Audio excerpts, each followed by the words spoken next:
মানুষে ভয় করি, যার অনেক বেশি সৈনিক আছে, যার অনেক বেশি অস্ত্র আছে। আমার আল্লাহ কয় সবচাইতে বড় ক্ষমতা দামি ঘর আমাকে। অতএব ভয় যদি করতে হয় আমার ভয় করবা।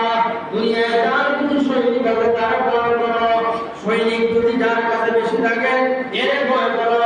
আমি আল্লাহ এই দুনিয়া যত ফেরেশতা আছে, আল্লাহ একটা ফেরেশতা যদি জমিনে পাঠায়, যদি করে জমিন ধ্বংস করে দাও, আল্লাহ আর কোনো ফেরেশতার প্রয়োজন নাই।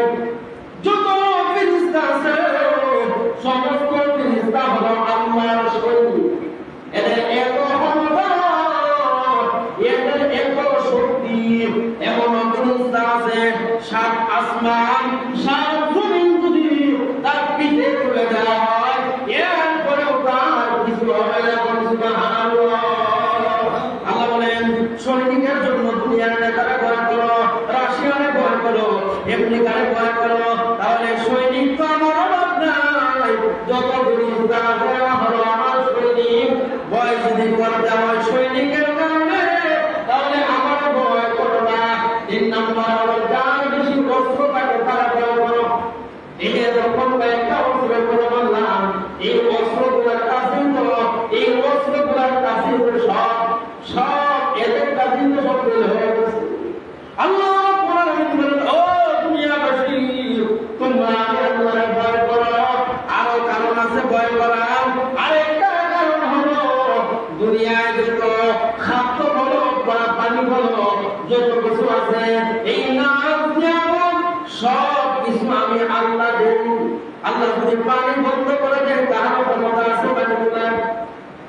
এই যে আমি আমাদের দেশে গেলাম দেখলাম আমাদের এলাকার মধ্যে অধিকাংশ টিউবওয়েলের মধ্যে পানি নাই। এই ক্ষমতা কারা বলেন? এই যে পানি নাই কারো ক্ষমতা আছে। এক গ্লাস পানি উঠানো বলেন। আল্লাহ যদি শুধুমাত্র ওই পানি যদি আমাদের বন্ধ করা যায় তাহলে আমরা এই দুনিয়াতে বাঁচার কোনো উপায় থাকবে না। এবার ঠিক না, দুনিয়ার কোনো মানুষ পানি বানাইতে পারে না। দুনিয়ার কোনো মানুষ পানি এক ফোঁটা পানির ব্যবস্থা করতে পারে না। যে আল্লাহ আমাদের পানি দেয়, যে আল্লাহ আমাদের জমিনে ফসল দেয়, এই জমিনে আমরা শুধু চারাটা রোপণ করে আসি।